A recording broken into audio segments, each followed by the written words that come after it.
ಸ್ನೇಹಿತರೆ, ಈ ದಿನ ನಾವು ಜೂನ್ 28, 2026 ಪ್ರಚಲಿತ ವಿದ್ಯಮಾನಗಳ ಮಾಹಿತಿಯನ್ನು ತಿಳಿದುಕೊಳ್ಳೋಣ.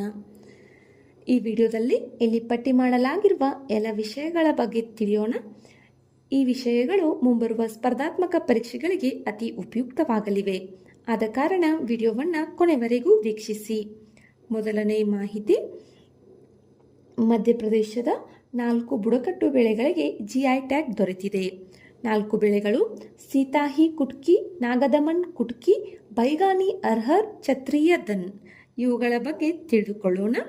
ಸೀತಾಯಿ ಕುಟ್ಕಿ ಮತ್ತು ನಾಗದಮನ್ ಕುಟ್ಕಿ ಇವು ಸಣ್ಣ ರಾಗಿ ಜಾತಿಗೆ ಸೇರಿದ್ದು ಹೆಚ್ಚು ಪೌಷ್ಟಿಕಾಂಶ ಹೊಂದಿರುವ ಬೆಳೆಗಳಾಗಿವೆ. ಇವುಗಳಲ್ಲಿ ಆಹಾರದ ನಾರು, ಖನಿಜಗಳು ಮತ್ತು ಉತ್ಕರ್ಷಣ ನಿರೋಧಕಗಳು ಹೆಚ್ಚಾಗಿದ್ದು ಆರೋಗ್ಯಕರ ಆಹಾರಕ್ಕೆ ಸಹಾಯವಾಗಿವೆ. ಇವುಗಳ ವಿಶೇಷತೆ ಎಂದರೆ ಕಡಿಮೆ ನೀರಿನಲ್ಲಿಯೂ ಬೆಳೆಯುವ ಸಾಮರ್ಥ್ಯ ಹೊಂದಿರುವ ಇವು ಹವಾಮಾನ ನಿರೋಧಕ ಬೆಳೆಗಳಾಗಿವೆ.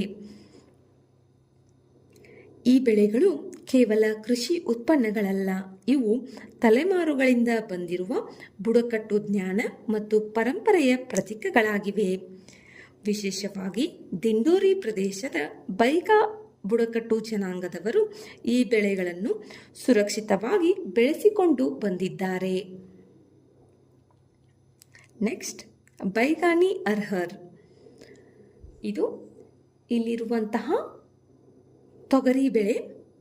ಇದಕ್ಕೂ ಕೂಡ GI ಟ್ಯಾಗ್ ದೊರೆತಿದೆ.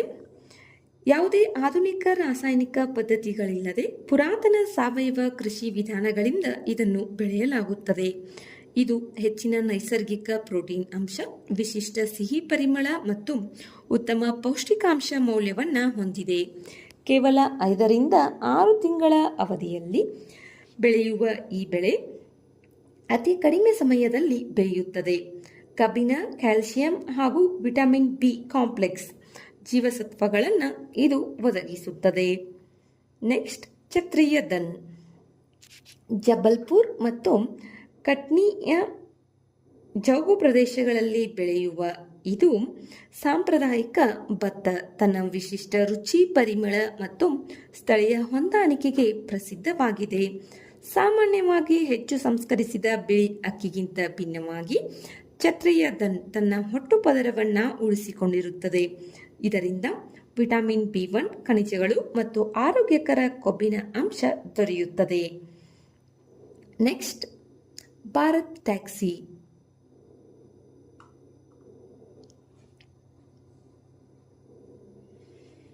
ಚಾಲಕರಿಗೆ ಮಾಲೀಕತ್ವ ನೀಡುವ ಹೊಸ ಮಾದರಿ. ಇನ್ನು ಸಾರಿಗೆ ಕ್ಷೇತ್ರದ ಮತ್ತೊಂದು ಮಹತ್ವದ ಬೆಳವಣಿಗೆ. ಕೇಂದ್ರ ಗೃಹ ಸಚಿವರು ಗುಜರಾತ್ನಲ್ಲಿ ಸಹಕಾರಿ ಮಾದರಿಯಾದ ಸವಾರಿ ಸೇವೆ ವೇದಿಕೆಯಾದ ಭಾರತ್ ಟ್ಯಾಕ್ಸಿಯನ್ನು ಅಧಿಕೃತವಾಗಿ ಆರಂಭಿಸಿದ್ದಾರೆ. ಭಾರತ್ ಟ್ಯಾಕ್ಸಿ ಭಾರತದ ಮೊದಲ ಸಹಕಾರಿ ನೇತೃತ್ವದ ಚಾಲಕ ಮಾಲೀಕತ್ವದ ರೈಡ್ ಹೀಲಿಂಗ್ ವೇದಿಕೆಯಾಗಿದೆ. ಇದು ಬಹುರಾಜ್ಯ ಸಹಕಾರಿ ಸಂಘಗಳ ಕಾಯ್ದೆ 2002 ಅಡಿಯಲ್ಲಿ ನೋಂದಾಯಿಸಲಾಗಿದೆ. ಭಾರತ್ ಟ್ಯಾಕ್ಸಿಯ ವಿಶೇಷತೆಗಳೇನು ತಿಳಿದುಕೊಳ್ಳೋಣ ಬನ್ನಿ. ಖಾಸಗಿ ಕ್ಯಾಬ್ ಕಂಪನಿಗಳಿಗಿಂತ ಭಿನ್ನವಾಗಿ ಇಲ್ಲಿ ಚಾಲಕರು ಕೇವಲ ಸೇವಾ ಪೂರೈಕೆದಾರರಲ್ಲ, ಅವರು ಸಹಕಾರಿ ಸಂಘದ ಸದಸ್ಯರು ಮತ್ತು ಮಾಲೀಕರು. ಚಾಲಕರು ಷೇರುಗಳನ್ನು ಖರೀದಿಸಿ ನಿರ್ಧಾರ ತೆಗೆದುಕೊಳ್ಳುವ ಪ್ರಕ್ರಿಯೆಯಲ್ಲಿ ಭಾಗವಹಿಸಬಹುದು. ಇದರ ಪ್ರಮುಖ ವೈಶಿಷ್ಟ್ಯಗಳು: ಶೂನ್ಯ ಆಯೋಗ, ಚಾಲಕರಿಂದ ದೊಡ್ಡ ಪ್ರಮಾಣದ ಕಮಿಷನ್ ಕಡಿತವಿಲ್ಲ. ಪಾರದರ್ಶಕ ದರ ನಿಗದಿ, ಅನಿರೀಕ್ಷಿತ ಏರಿಕೆ ಶುಲ್ಕಗಳಿಲ್ಲ. ಡಿಜಿಲಾಕರ್, ಉಮಾಂಗ್ ಮತ್ತು API ಸೇತು ಮೊದಲಾದ ಡಿಜಿಟಲ್ ವೇದಿಕೆಗಳೊಂದಿಗೆ ಏಕೀಕರಣವನ್ನು ಮಾಡಲಾಗಿದೆ. ಸೈಬರ್ ಭದ್ರತೆ ಮತ್ತು ದತ್ತಾಂಶ ಸಂರಕ್ಷಣೆಗೆ ಆದ್ಯತೆಯನ್ನು ನೀಡಲಾಗಿದೆ. ಸಾಲ ವಿಮೆ ಮತ್ತು ವ್ಯವಹಾರ ವಿಸ್ತರಣೆಗೆ ಚಾಲಕರಿಗೆ ಬೆಂಬಲವನ್ನು ನೀಡಲಾಗುತ್ತದೆ.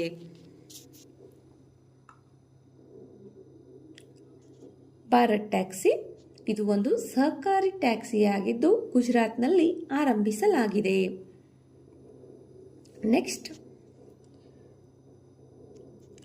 ICGS ಅಕ್ಷಯ್.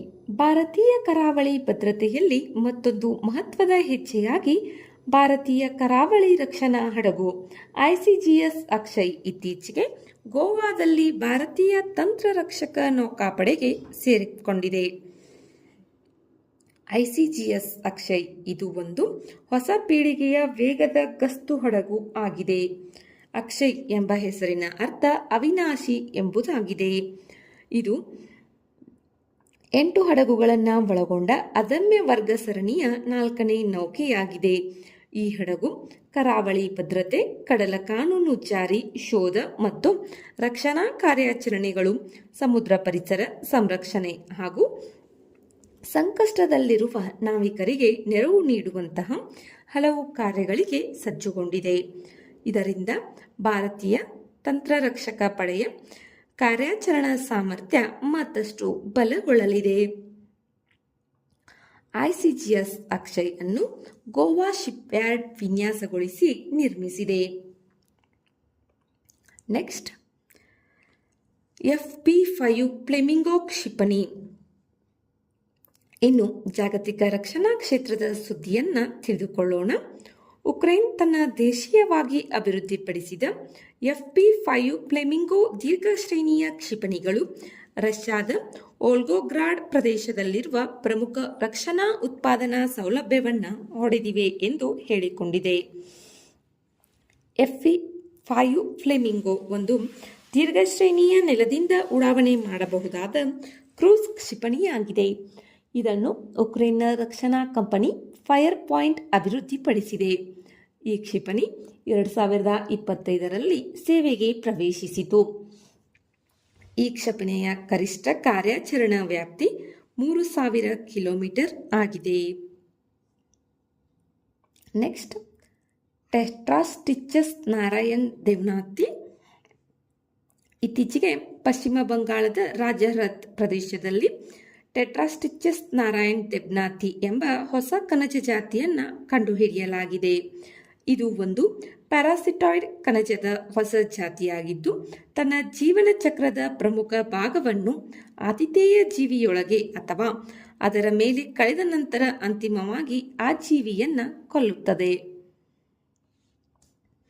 ಈ ಹೊಸ ಜಾತಿಯನ್ನು ಆಮೆ ಜೀರುಂಡೆಯ ಪ್ಯೂಪಾದ ಗುಂಪುಗೂಡಿ ವಾಸಿಸುವ ಪ್ರಾಥಮಿಕ ಪರಾವಲಂಬಿ ಎಂದು ದಾಖಲಿಸಲಾಗಿದೆ.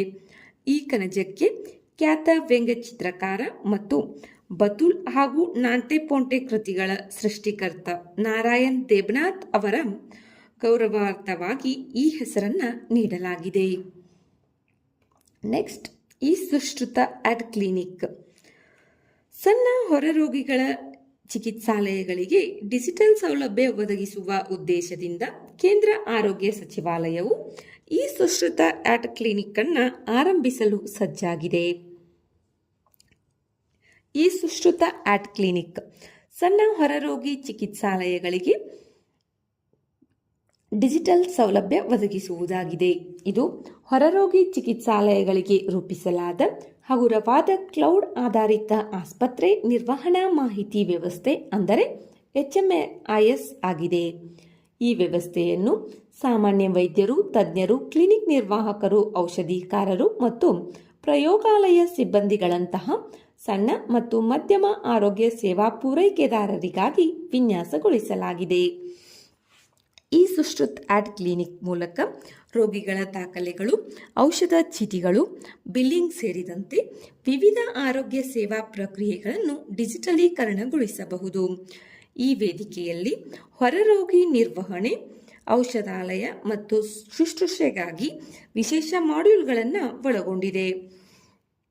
ಇದು ಆಯುಷ್ಮಾನ್ ಭಾರತ ಡಿಜಿಟಲ್ ಮಿಷನ್ ಅಥವಾ ADPM ಪರಿಸರ ವ್ಯವಸ್ಥೆಯನ್ನು ಮತ್ತಷ್ಟು ಬಲಪಡಿಸುವ ಮಹತ್ವದ ಹೆಜ್ಜೆಯಾಗಿದೆ.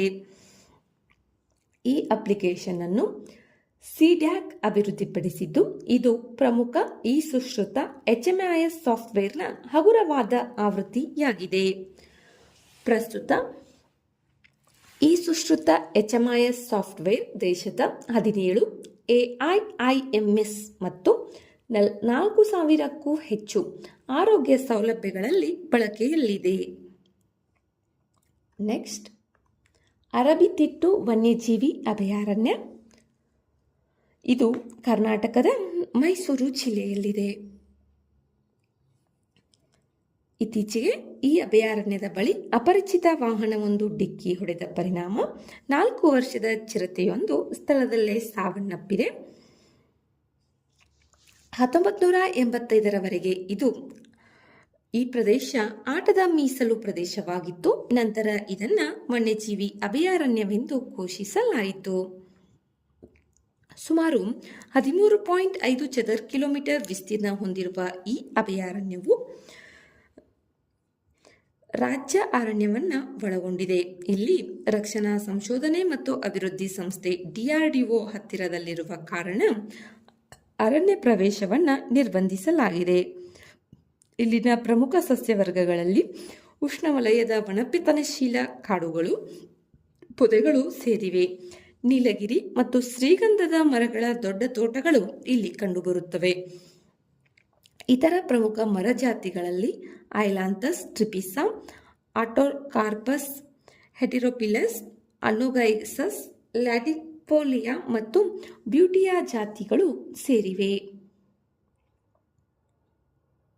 ಈ ಅಭಯಾರಣ್ಯದಲ್ಲಿ ಚಿರತೆ, ನರಿ, ಚುಕ್ಕೆ ಜಿಂಕೆ, ಕಾಡುಹಂದಿ, ಮುಳ್ಳುಹಂದಿ, ಮೊಲ ಮತ್ತು ಸಾಮಾನ್ಯ ಮುಂಗುಸಿಗಳು ಇಲ್ಲಿ ಕಂಡುಬರುತ್ತವೆ. ಇದಲ್ಲದೆ ಇಲ್ಲಿ 250ಕ್ಕೂ ಹೆಚ್ಚು ಜಾತಿಯ ಪಕ್ಷಿಗಳು ವಾಸಿಸುತ್ತವೆ. ಅರಬ್ಬಿ ತಿಟ್ಟು ವನ್ಯಜೀವಿ ಅಭಯಾರಣ್ಯ ಇದು ನಮ್ಮ ಕರ್ನಾಟಕದ ಮೈಸೂರು ಜಿಲ್ಲೆಯಲ್ಲಿದೆ. ನೆಕ್ಸ್ಟ್, ಅಮ್ರಾಬಾದ್ ಹುಲಿ ಅಭಯಾರಣ್ಯ. ಅಖಿಲ ಭಾರತ ಹುಲಿ ಅಂದಾಜು 2026ರ ಪ್ರಕಾರ ಅಮ್ರಾಬಾದ್ ಹುಲಿ ಮೀಸಲು ಪ್ರದೇಶದಲ್ಲಿ ಬಲವಾದ ಹುಲಿ ಉಪಸ್ಥಿತಿ ದಾಖಲಾಗಿದೆ. ಅಮ್ರಾಬಾದ್ ಹುಲಿ ಮೀಸಲು ಪ್ರದೇಶವು ತೆಲಂಗಾಣ ರಾಜ್ಯದ ಪೂರ್ವ ಘಟ್ಟಗಳಲ್ಲಿರುವ ನಲ್ಲಮಲ್ಲ ಬೆಟ್ಟಗಳಲ್ಲಿ ಇದೆ. 2014ರಲ್ಲಿ ಆಂಧ್ರಪ್ರದೇಶ ಮತ್ತು ತೆಲಂಗಾಣ ವಿಭಜನೆಯಾಗುವ ಮೊದಲು ಇದು ದೊಡ್ಡ ನಾಗಾರ್ಜುನ ಸಾಗರ ಶ್ರೀಶೈಲಂ ಹುಲಿ ಮೀಸಲು ಪ್ರದೇಶದ ಭಾಗವಾಗಿತ್ತು. ಈ ಮೀಸಲು ಪ್ರದೇಶವು ಒರಟಾದ ಭೂಪ್ರದೇಶ, ಆಳವಾದ ಕಣಿವೆಗಳು ಮತ್ತು ದಟ್ಟವಾದ ಕಾಡುಗಳಿಗೆ ಪ್ರಸಿದ್ಧವಾಗಿದೆ. ಚೆಂಚು ಬುಡಕಟ್ಟು ಸಮುದಾಯವು ಇಲ್ಲಿ ವಾಸಿಸುವ ಪ್ರಮುಖ ಬುಡಕಟ್ಟು ಸಮುದಾಯಗಳಲ್ಲಿ ಒಂದಾಗಿದೆ. ಅಮ್ರಾಬಾದ್ ಪ್ರದೇಶವು ಸಾಲ, ತೇಗ್, ಬಿದಿರು, ಅಕೇಶಿಯಾ ಮರಗಳಿಂದ ಕೂಡಿದ ವನಪತನಶೀಲ ಕಾಡುಗಳನ್ನು ಹೊಂದಿದೆ. ಇಲ್ಲಿ ಔಷಧೀಯ ಸಸ್ಯಗಳು ಮತ್ತು ಪೊದೆಗಳು ಸಮೃದ್ಧವಾಗಿದ್ದು ಸ್ಥಳೀಯ ಬುಡಕಟ್ಟು ಜನರು ಅವುಗಳನ್ನು ಸಾಂಪ್ರದಾಯಿಕ ಚಿಕಿತ್ಸೆಗಳಲ್ಲಿ ಬಳಸುತ್ತಾರೆ. ಈ ಪ್ರದೇಶದಲ್ಲಿ ಹುಲಿಗಳ ಜೊತೆಗೆ ಚಿರತೆ, ಕಾಡುಬೆಕ್ಕು, ಸಾಂಬಾರ ಜಿಂಕೆ, ಚಿಟಲ್, ನೀಲ್ಗೈ, ಕಾಡುಹಂದಿ, ಭಾರತೀಯ ಕಾಡೆಮ್ಮೆಗಳು ಕಂಡುಬರುತ್ತವೆ. ಅಮ್ರಾಬಾದ್ ಹುಲಿ ಮೀಸಲು ಪ್ರದೇಶದಲ್ಲಿ 303ಕ್ಕೂ ಹೆಚ್ಚು ಪಕ್ಷಿ ಪ್ರಭೇದಗಳನ್ನು ಗುರುತಿಸಲಾಗಿದೆ. ಇವುಗಳಲ್ಲಿ ಹದ್ದುಗಳು, ಪಾರಿವಾಳಗಳು, ಕೋಗಿಲೆಗಳು, ಮರಕುಟಿಗಳು ಮತ್ತು ಡ್ರೋಂಗೋಗಳು ಪ್ರಮುಖವಾಗಿವೆ. Next, Colombia. ಇತ್ತೀಚೆಗೆ ಭಾರತದ ಪ್ರಧಾನಮಂತ್ರಿಯವರು ಕೊಲಂಬಿಯಾದ ಅಧ್ಯಕ್ಷ ಚುನಾವಣೆಯಲ್ಲಿ ಜಯಗಳಿಸಿದ ಅಬೆಲಾರ್ಡೋ ಡೆ ಎಲ್ಲಾ ಎಸ್ಪ್ರಿಯೆಲ್ಲಾ ಅವರನ್ನು ಅಭಿನಂದಿಸಿದ್ದಾರೆ. ಕೊಲಂಬಿಯಾ ದಕ್ಷಿಣ ಅಮೆರಿಕಾದ ವಾಯವ್ಯ ಭಾಗದಲ್ಲಿರುವ ಒಂದು ದೇಶವಾಗಿದೆ. ಇದನ್ನು ದಕ್ಷಿಣ ಅಮೆರಿಕಾದ ದ್ವಾರ ಎಂದು ಕರೆಯಲಾಗುತ್ತದೆ, ಏಕೆಂದರೆ ಇದು ದಕ್ಷಿಣ ಅಮೆರಿಕವನ್ನು ಮಧ್ಯ ಮತ್ತು ಉತ್ತರ ಅಮೆರಿಕಾದೊಂದಿಗೆ ಸಂಪರ್ಕಿಸುವ ಪ್ರಮುಖ ಸ್ಥಳದಲ್ಲಿದೆ.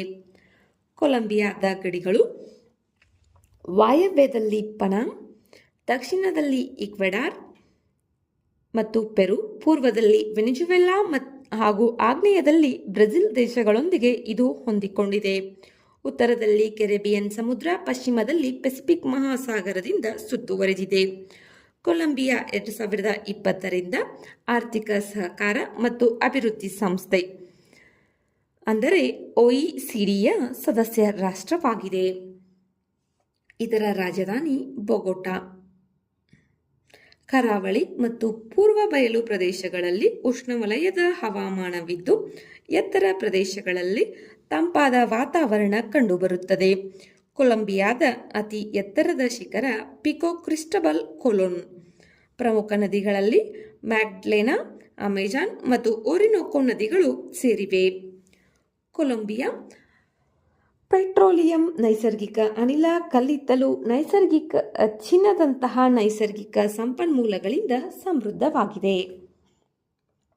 ಸ್ನೇಹಿತರೆ, ಇವು ಜೂನ್ 28ರ ಪ್ರಚಲಿತ ವಿದ್ಯಮಾನಗಳ ಮಾಹಿತಿಗಳಾಗಿವೆ. ವಿಡಿಯೋದಲ್ಲಿರುವ ಮಾಹಿತಿ ಉಪಯುಕ್ತವೆನಿಸಿದರೆ ವಿಡಿಯೋಗೆ ಲೈಕ್ ಮಾಡಿ ನಿಮ್ಮ ಸ್ನೇಹಿತರೊಂದಿಗೆ ಹಂಚಿಕೊಳ್ಳಿ. ಮತ್ತಷ್ಟು ಮಾಹಿತಿಗಾಗಿ ನಮ್ಮ ಚಾನಲ್ನಲ್ಲಿರುವ ವಿಡಿಯೋಗಳನ್ನು ವೀಕ್ಷಿಸಿ. ಮುಂಬರುವ ವಿಡಿಯೋಗಳು ಮತ್ತು ಮಾಹಿತಿಗಾಗಿ ನಮ್ಮ ಚಾನಲನ್ನು ಸಬ್ಸ್ಕ್ರೈಬ್ ಮಾಡಿಕೊಳ್ಳಿ. ಧನ್ಯವಾದಗಳು.